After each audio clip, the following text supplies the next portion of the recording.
Dear students, welcome back. Very important thing, don't neglect ethics paper. This is a paper which is having the weightage of 1000 marks, nearly 50% weightage in UPSC. Ethics, you can answer essay, you can answer to a greater extent interview. Along with this is also related to society in GS1. It is related to social justice in GS2, and also it covers part of GS2 with respect to governance and polity. It has a got like all encompassing reach. Just here itself, you can make out nearly 1000 marks. If you take the subjects like history, out of 250 marks in GS1, you have got four things: history, geography, society, and also culture. So what will be the weightage of history or any other thing? It will be like not more than 70. And also out of this 70, even the topper is not getting nearly like 20 to 30 marks from history or geography. In fact, I consider history as the necessary evil of civil service preparation. Okay, for many reasons, this is the most important thing. You have to read Society of GS1, Social Justice of GS2, along with Governance, Ethics, Essay, and Interview together. All should be like a complete whole, not a piecework. Like having said that, let us start. Okay.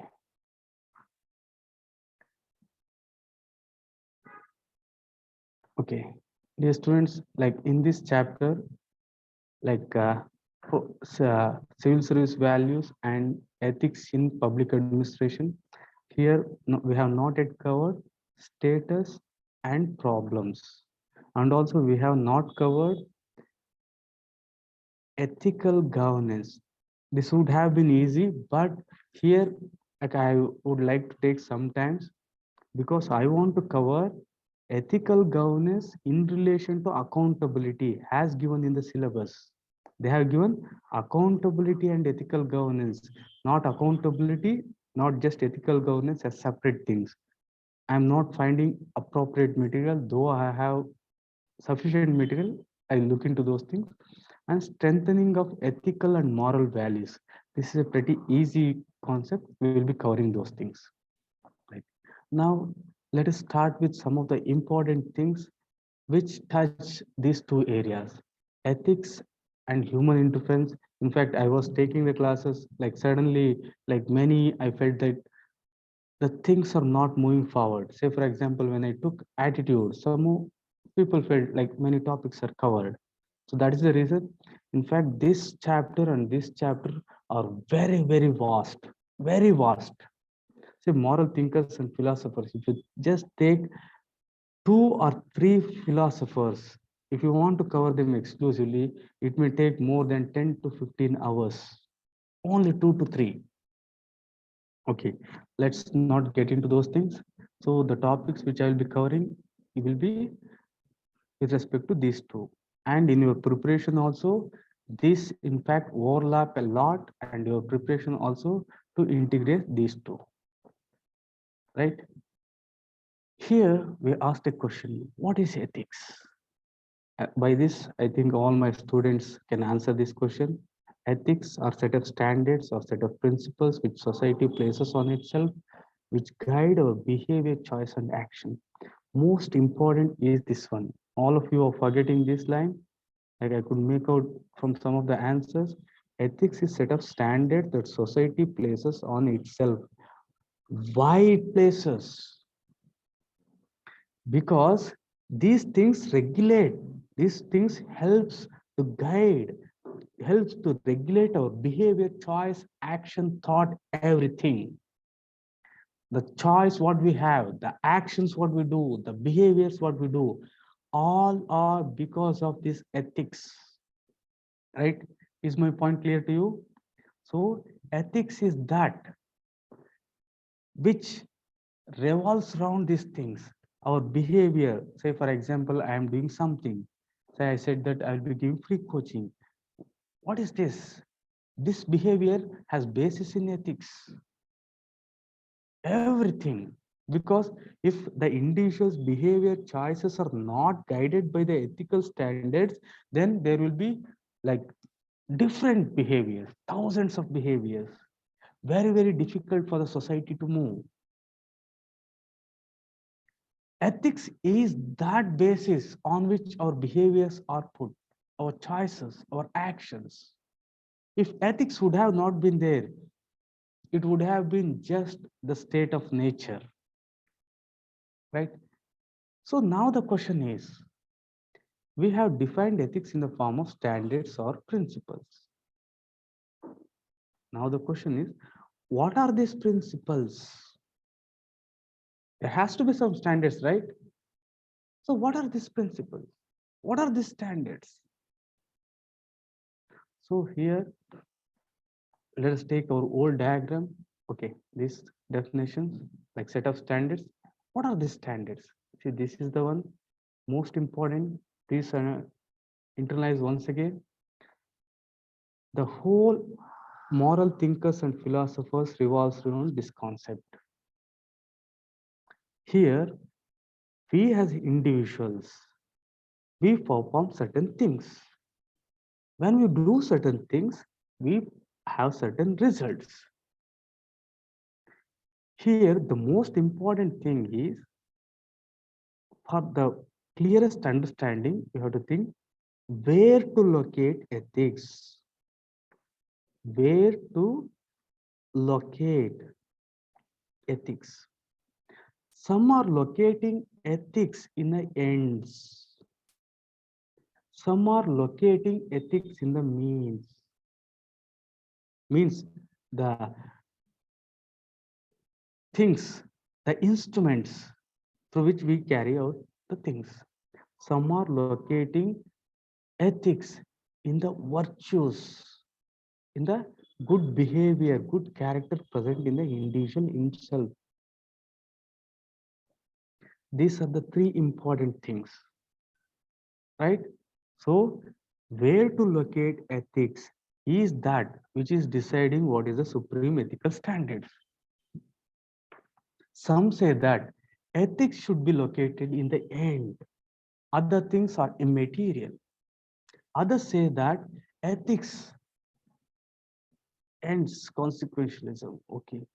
So, right, say like what happens is when I'm teaching, like if it is not relevant or if you have like uh, not that to that subject, please don't touch message, because I think that there is some doubt or something. I'll go, like you just don't give all your thoughts, all these things, because it disturbs, because I have to read those things. Your thoughts, all these things you can write in the exam, or when I ask you, you can go through. If you have got any doubt, you can ask, right?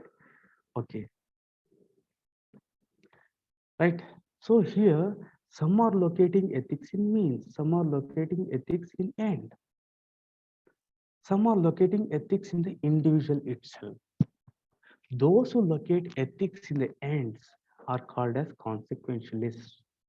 Those who are locating ethics in the means are called deontologists. And those who are locating ethics are concerned about the virtuous ethics, right? So in deontology, what are the means? There are certain duties, certain rules, certain ways. So if you follow these duties, if you follow these rules, if you follow these ways, then it is ethical.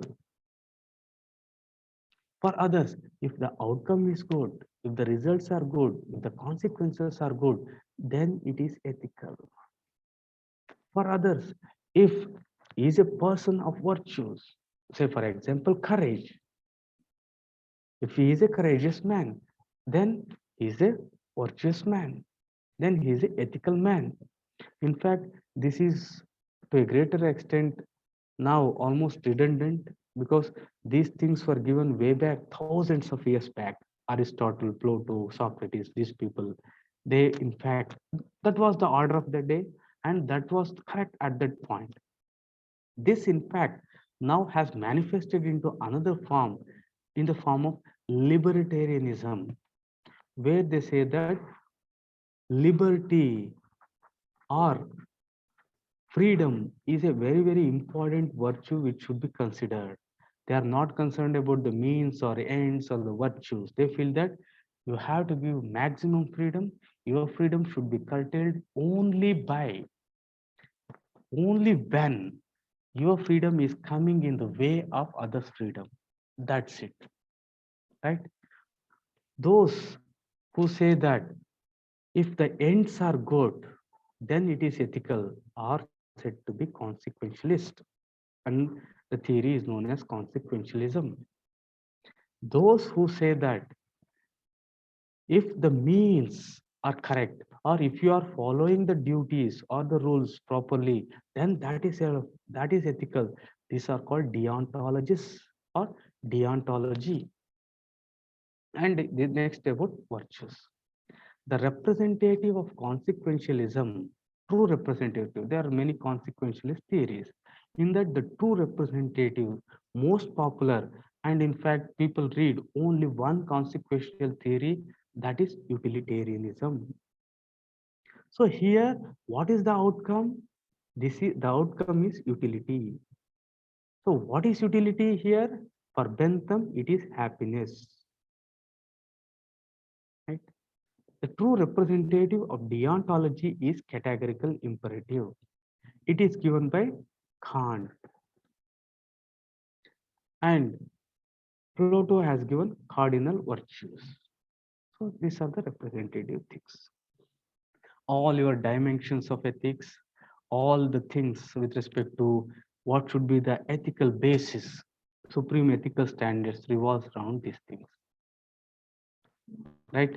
So any doubt, like any larger ambiguity, because we'll be discussing these things in detail, I am sure that you won't be having doubt. Okay. If you have got any doubt, please let me know. Okay. This is the one. Let us move forward. Teleology or consequentialism. Teleo means end. So to make the point clear and to make you remember easily, you might have heard telomeres, which are present in chromosomes. If this is the chromosomes, telomeres are present at the end, in the tip. So end, telo means ends.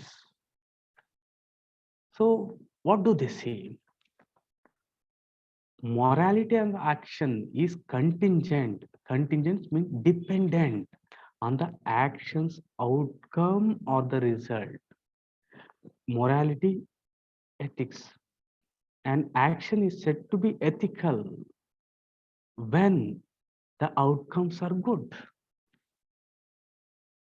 Like before that, they are locating ethics, morality in the outcomes. Very important, contingent. Morality of an action is contingent on the action's output, result, consequence. Right? Thus, a morally right action is one that produces a good outcome. This line is important, because it is very difficult to use these things in sentence if you are not getting the exact word. So, morally right thing, the thing which is ethical, is one that produces good outcome, or good consequence. If the outcome, results, and the consequences are good, then it is ethical. So let me brief this. According to consequentialists, according to teleologists, morality, ethics is contingent, dependent on the outcome or the results. If the outcome is good, if the consequence result is good, then it is ethical. Clear? Next. The means are secondary. So result is the product of means you are using. The instrument you are using, these means are secondary. The end result is that which must be considered before determining the morality of a decision. So the means you use immaterial. The end result is the one, and in fact, the only one which should be considered. Right? Say, for example, like Robin Hood. You all know Robin Hood, who is to help all poor. But he was looting the rich. Right? So, what was the means through which he was getting money to help the poor? By robbing the rich, by looting the rich. But this aspect is not considered for you who are preparing for students. This means is immaterial, out of syllabus. The consequences are good. They are helping poor. So it is ethical. Clear? If the outcome is good, no other consideration. No other consideration. Why? The ethics is contingent, dependent, and it is located in the outcome according to consequentialists. If the consequence, if the TLO is good, then it is ethical. Right? Any doubt with respect to this? Simple one.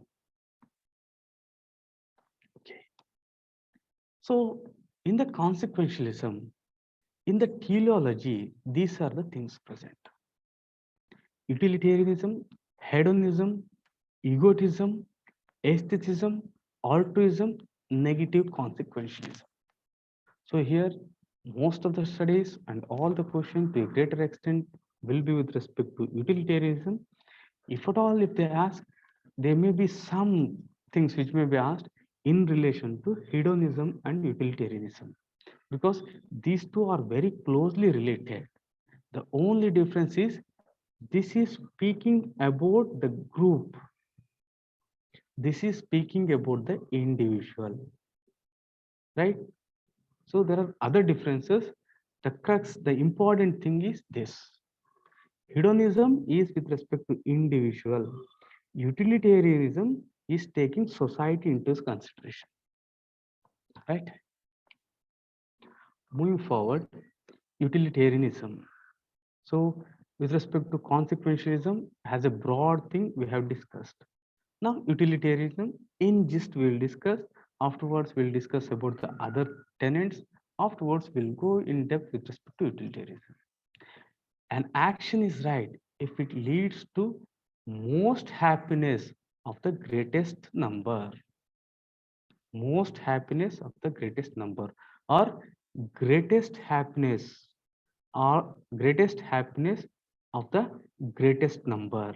Anything, like you can write the way you want. Happiness means maximizing pleasure and minimization of pain. So we have discussed this. We'll go little fast. Hedonism. Here, pleasure is the most important pursuit of mankind, and the individual should strive to maximize their own total pleasure. So this is the difference. So here they are explicitly saying that individual pleasure is the thing which you have to consider. The outcome or the result which they are looking into is the individual pleasure. If something gives you joy, pleasure to you, then it is ethical according to hedonism. That too, pleasure is the most important pursuit of mankind, their basic tenet. So individuals should strive to maximize their total pleasure. That's it, nothing more than that. Next, egoism. An action is right if it maximizes the good for self. At the same time, here there is one other thing. It licenses actions which are good for the individual but determinantal to the general welfare.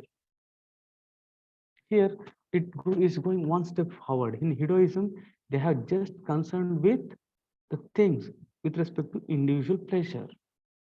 Here there is one addition thing, that is licensing the actions which are good to individual but determinantal to the general welfare. So don't go in depth, just take the literal meaning of these things. Aestheticism, like just remember our sadhus, rishis, munis who used to go to forest, living all the worldly pleasure. Aestheticism means a life characterized by abstinence, means you yourself has said no to these things. Abstinence from egoistic pleasures. Majorly, the egoistic pleasures are to a greater extent are our sensual pleasures. Along with that, other things like feeling proud, all these things are there. So all the pleasures, they are abstaining themselves. They are saying that no, we don't want, especially to achieve spiritual goal. So this is also important. Two things: abstinence from the pleasure, egoistic pleasures, and also this is for the spiritual goal. So aestheticism, 2 points. 1 point, abstinence from the egoistic pleasures. Second point, in the spiritual line to achieve the spiritual goals. Right? Altruism. This term was coined by the French philosopher Auguste Comte. His word was live for others. He says that living for others gives greater joy than you live for yourself. See, these concepts like you will get to know only when you like experience the thing. Like you can ask like how can we get those things? You might have heard in Kannada, ಊರಿಗೆ ಉಪಕಾರಿ ಮನೆಗೆ ಮಾರಿ. Why do they do? They have a kind of pleasure in that. It may be anything, maybe appreciation or anything, whatever may be the thing. So here in altruism, an individual take action that have best consequences for everyone, best consequences for others, except himself. Means he's taking those decisions which are negatively affecting him. Altruism was coined by Auguste Comte, live for others. Okay. Next, negative consequentialism. Here, most important thing is instead of maximizing pleasure, what they are doing is the other way around, minimizing the bad consequence. The focus is on not maximizing the pleasure, it is on the bad consequences, the pain, to minimize the bad consequences rather than promoting good consequences. This is negative consequentialism, right? These are the tenets of consequentialism. Here, the most important is the utilitarianism. Consequentialism, we have discussed this topic like when we were discussing the supreme ethical standards in the beginning. Consequentialism, in that the most important thing is utilitarianism. So consequentialism, see if this is consequentialism, utilitarianism is a part. There are many things like hedonism, all these things which we have discussed. So it is just a part. This is utilitarianism, this is consequentialism. It's just a part. In fact, the most important component, and in fact, the true representative of the whole teleology or the consequentialism. English moral philosopher and legal reformer founded the doctrine of utilitarianism. Who founded the doctrine of utilitarianism? It was the Bentham. The main idea is supreme ethical standard is equal to maximizing happiness. So here the outcome is this. Consequentialists look for outcome, results. Here we are looking into one outcome, that is happiness. Here, while defining consequentialism, we define that something is ethical if it is having good consequence, good outcomes.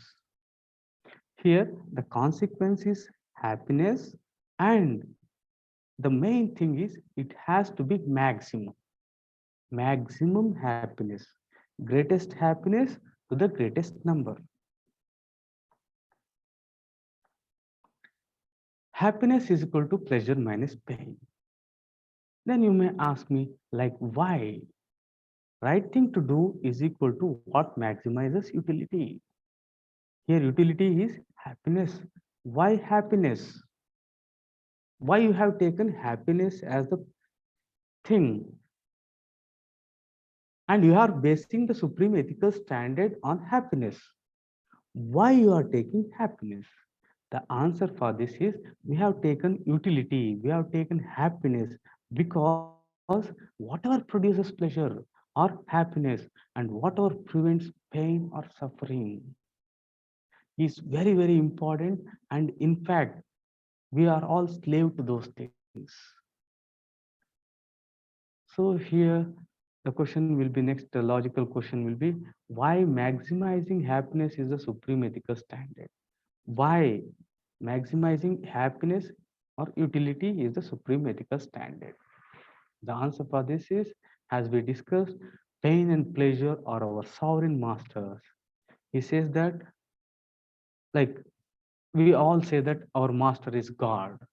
Like we say, Jesus is my master, Rama is my master, like Krishna is my master, I am his servant. But Bentham says that your pain and pleasure are your sovereign masters, undisputed masters. Why? Because your pain and pleasure govern us in every aspect. Pain and pleasure determine what you have to do, what you will do, and why you will do. You are preparing for civil service. You all know that, like, normally it takes 3 to 4 years. You all know that this is one of the toughest exams. Why you are taking them? Because it is giving you some pleasure. The joy of getting IAS is very, very high. This is a thesis which is based on pure common sense, right? So we have discussed these examples. Let's not get into these things. According to Bentham, all these things are ethical. Why? Because greatest happiness of greatest number. Some are suffering. It doesn't matter. When we add up all the happiness, if we are getting maximum happiness by those deeds are ethical and we have to follow them. So these things we have not discussed. Let us discuss these things. So this may be asked. In fact, he was a legal luminary at that point of time. So according to him, say for example, there are 5 ways of doing, or there are possibly think that there are 5 ways in a policy can be made. Policy 1, 2, 3, 4, 5. According to Bentham, that policy that produces maximum happiness. Say for example, this policy is producing maximum happiness. Then this is the policy which legislature has to take. Let me give you an example. Say for example, dam, building a dam. Building a dam, definitely it leads to evacuation of tribal people. Think that 100 tribals are evacuated. They have pain, higher pain. At the same time, the benefits of the dam are very huge. So for example, think that it is 10,000. In think that there are many other things also. Here, you have to choose those policy where you are getting maximum happiness. If this first one is giving 100, this is 200, or this is some 10,000, you have to choose those which are giving more happiness. If some policy is giving only like little happiness, in that place you can place the policies which are giving maximum happiness. To read from the lines of Weber, if we add up all the benefits and subtract all the cost, it should produce more happiness than the alternative. What is the ethical policy? Ethical policy is one which produces more happiness than the alternative. If an legislature is coming up with a policy which is not having maximum happiness, then it is not ethical. Say, for example, you are taking a policy. This policy is producing 100 units of happiness. This is hypothetical. Don't write 100 units, all these things. This is just for your understanding. Happiness cannot be measured. Right? This policy is giving 100 units of happiness. But if the legislature would have taken another policy, if that policy gives 150 units of happiness, then this policy is unethical because there is one alternative which can produce more happiness. If you add up all the benefits and subtract all the costs, it should produce more happiness than the alternative. If it is not producing more happiness than the alternative, then this is not an ethical policy. Is this concept clear to you? Like, any doubt? Right? So which is the most ethical policy? Ethical policy, most ethical policy or the ethical policy is one which produces more happiness than all the alternative presents. Right? Clear? Any doubt here?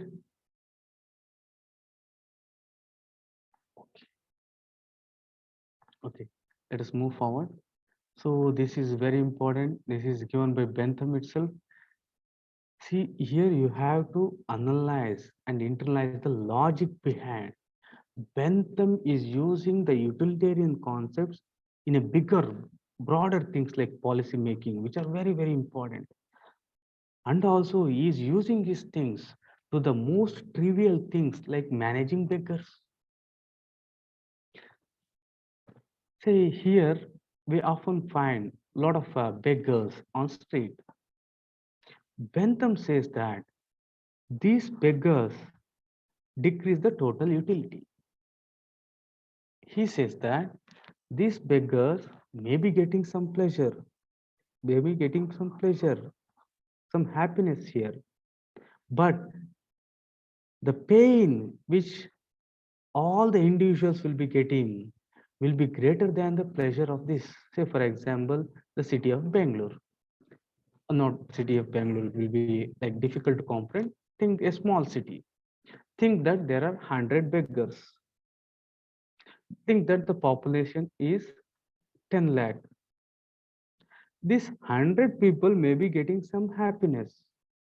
They think that 100 people are getting like 10 units of happiness each. Think that this leads to 1,000 units of happiness to the beggars. On the other hand, think that all the individuals in that village or in that area are think like 1 unit of unhappiness, pain they are getting. So if we add up, it will give to 10,000 units. So in comparison to this, the pleasure which the general public get is very, very less. In fact, they are in pain. So he says that the beggar should be evacuated. Somebody has raised his hand. Okay, please go ahead. Like the mic is on. Okay, anything you want to ask? Somebody has raised the hand. Okay, Kavita madam has raised. Any doubt? You can go ahead. The mic is open. You can speak out or you can just message. Okay. Okay, it may be accidental. So no response. We'll move forward. Right. So please go through these things. These are the just the same things which I have explained. Beggars and utilitarianism. Encountering beggars on the street reduces happiness of the passers-by. For tender-hearted, soft-hearted souls, the sight of beggars produces a pain of sympathy. For hard-headed folk, generates a pain of disgust, anguishness, uncomfortableness, reducing the utility of the general public. So because of this, the general utility, the total utility is reduced. So Bentham proposed removing beggars from the street and confining them to workhouse. Then the question was, Okay, your thing is good. Okay, you are saying that if we put all the beggars in a workhouse, the to overall utility to the general public will be high because the soft-hearted person won't have the pain, the hard-hearted pain of sympathy. The hard-headed persons won't be having uncomfortableness. Then the question is, okay, you are putting all these people in a workhouse. Then don't you feel the happiness which the beggars were getting is affected? Number one, the happiness of the beggars. Second thing is to feed these beggars, to house these beggars, a lot of money is required. So where you will get the money? It is from the people. Don't you feel then the people will also be unhappy because their happiness is reduced because you are using the people's money and you are feeding the beggars. The Bentham answer was this. He said that few beggars may be unhappy, but when compared to the overall happiness of the general public, it is very less. And coming to the second one, how these people have to be paid. If we are paying, don't you feel the general utility with respect to the person who is paying the tax will be reduced? Bentham says that no need for others to pay. Beggars will have to be made to work in this workhouse. Everything with respect to their health, hygienic, everything should be taken care from the money which they generate. Let me elaborate this. Confining beggars in a workhouse. The objections were some beggars would be happier begging than working in a workhouse. Then the cost of building and running the workhouse. For that, the Bentham's answer is for the first one, the sum of the pains suffered by the public is greater than whatever unhappiness is felt by the beggars by working in the workhouse. Then, with respect to cost of building and running the house, he says that each beggar would have to work to pay off the cost of his maintenance. And if anything left over, that money will be given to those beggars. So here, public need not worry with respect to the cost of building or running the workhouse. Okay.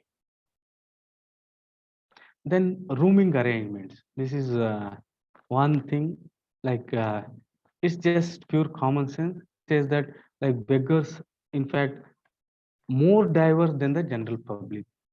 Have you noticed? Beggars are very diverse. Some won't be having legs, some won't be having other parts. Some will be like very awkward, like physically deformed. Some will be having many other things, right? So how to make the room arrangement? How to house them? For that, Bentham says that next to every class, next to every class, station a class unsusceptible of that inconvenience. So the beggars are like pretty diverse. So housing one beside the another won't be that easy task because they may be disturbing each other also. So he says that you have to station a class of unsusceptible persons that won't create inconvenience. Next to each class station an class of unsusceptible of that inconvenience. Next to the person who talk more, a person is talking more, some beggar just shouting, place a deaf and dumb. So whatever he shouts, you won't be listening. Then next to prostitutes and loose women, place an aged woman next to a shockingly deformed place. The blind shockingly deformed means like not looking good, say for example burnt his face or the limbs are not that protruded, teeth something like that, very deformed. So you place a blind person, so he won't be susceptible for that and it won't be inconvenience for that person. So here Just don't go with some things here. See here how the principle of utility is been applied. Even for the minutest thing, we took the broader one, policy making, and we are taking some trivial things like begging. So here the gist is utilitarianism principle can be applied to all the things. Right? Limitations. So limitation, coming to limitation, fails to respect individual right. How it fails to respect individual right? Since we are concentrating on the maximum good of the maximum number. Definitely, if you are not pleased or unhappy, we are not taking into consideration. So by this, we are not respecting individual rights. And here there is a difficulty to gauge happiness. Why? We don't have common currency of value. We don't have common currency of the value. All values cannot be captured by the common currency of value. Sorry.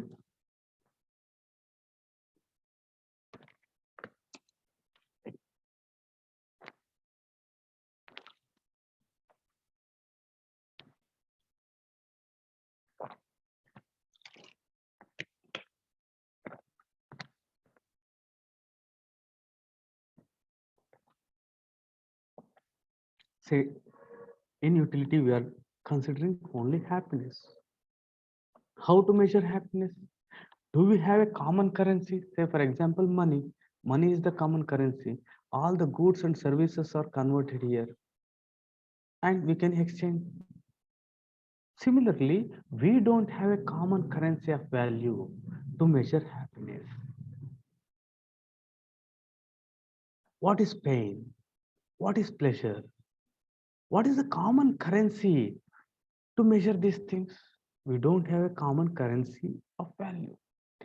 Example, cost benefit analysis, a form of decision making by translating all costs and benefits into monetary terms and then comparing them. So some of you might be thinking like okay, first one was okay, I understood. Then what about this common currency of value? Like don't think much, just think that we don't have one common currency or one common standard as to measure the happiness, to measure the pain, to measure the pleasure. Say here, take the example which is generally followed. We always use cost benefit analysis. What is cost benefit analysis? A form of decision making by transforming all costs and benefits into monetary terms. Here, this in general parlance, it is okay, but this cannot be applied to the concept of utility to measure happiness. So all these things are first converted into money and afterwards then compared. So let me explain this example with example. It was found that in most of the studies, it is found that smoking is profitable. How smoking is profitable? You think that this is true. And what will be your answer? How smoking is profitable to the society? Go ahead. How smoking is profitable to society? Think that this is true and you just justify this. How smoking is profitable to society? Very good, very good, Nandish. Taxation, right? Similarly, don't you think alcohol, drinking alcohol is also profitable? Nearly 20 to 25% of the money comes from alcohol. Then what are the other methods? Why it's profitable? The other thing is, say for example, a person who smokes, they die early, think that they die at 60. Think that this person is not smoking. He will live till 80, 90 years. These are the dependent population. You have to take care of these people. See two things here. People who smoke, they are giving money. At the same time, They are dying when they are healthy, not like those people till almost they will be there till the last thing. Like if you just push them, they may die, but they won't die. So maintenance cost. So in this regard, they say that it is profitable. In fact, this was a study conducted by Philip Morris, the tobacco company in Czech Republic. The study found that government actually gains more money than it loses from smoking. The study found that the government actually makes money if the people smoke. The net gain for treasury is about $147 million per year. This study was done way back long before, some 30, 40 years. It says that this is the money. Here, can we convert? And do you feel this is the correct way of measuring happiness? So there is no common currency. Cost benefit analysis, which is one of the method followed, in fact is wrong, and this cannot be applied here. Next, another example.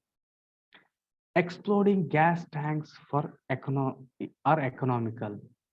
Exploding gas tanks are economical. So Ford was having a car. So in that car, think that this is the like front and this is the end. So here there is to be a gas tank. If some vehicle touches, it used to explode. Because of that, many people used to die. Many people used to get injured. So Ford conducted a study and it found that fixing some device, safety device, is in fact fixing some safety device is in fact is having a negative aspect. It is bringing loss. Let me just explain the things in detail. During 1970s, Ford Pinto was one of the best-selling subcompact cars in States. Unfortunately, its fuel tank was prone to explode when another car collided with it from the rear, means from the backside. Ford estimated that there will be 150 deaths if nothing is done to this car. 150 deaths and 150 burn injuries would result if no changes were made. So, cost benefit analysis, 2 lakh per life dollars and also 67,000 per injury. If you take this and if you multiply these two, overall benefit of safety improvement would be $49 million or $50 million. So if you increase the safety, if you put some machines so that like it will prevent even exploding even when the things collide, the benefit will be only 50. Why? This is the cost. If nothing is done, this many people will die for each. This is the one. But the cost of adding 11 rupees device to 12.5 million vehicles would result in 137 million. So this kind of cost benefit analysis is not possible. And we cannot apply these things. So these are the limitations. To overcome this limitation, John Stuart Mill, he tried to revise the Bentham's doctrine. He tried to revise the Bentham doctrines. So we'll read about John Stuart Mill in our next session. Before that, let me just read this instead of we reading in our next class. So we'll just read this and we'll wind up the class after that. John Stuart Mill was the son of James Mill, a friend and a disciple of Bentham. Bentham, the person who gave utilitarianism. So John Stuart Mill's father was a friend and a disciple of Bentham. James Mill homeschooled his son. and the young Mill became a child prodigy. And John Stuart Mill studied Greek at the age of 3. At the age of 3, he studied complete Greek, Latin at the age of 8. At the age of okay, 11, he wrote the history of Roman law. Think 11. See, you students now, like you are finding it difficult to read 6th standard, 7th standard NCRT book. You are all well grown up, about 21 years. See this person at the age of 11, that not like your 6th standard NCRT. He wrote the history of Roman law, but the things may not go in the same way. When he was 20, he suffered a nervous breakdown, which left him depressed for several years, like very disturbed, depressed. Shortly thereafter, he met Harriet Taylor. Harriet Taylor, she was a married woman at that time. So when Stuart Mill met Taylor, she was already married and she was having two children. But she and Mill became very close friends. In fact, Mill attribute all his intellectual thoughts and all the things what he has written to Taylor. She and Mill became close friends. When when Taylor's husband died 20 years later, means for 20 years they were friends. After that, after 20 years, she and Mill married. Mill credited Taylor as his greatest intellectual companion and collaborator as he set to revise the Bentham doctrine. Right? So this was like pretty interesting. So have just put these things. Don't take these things like the things may not be asked in your examination. Right? So this is for today. If I have got any doubt, please let me know.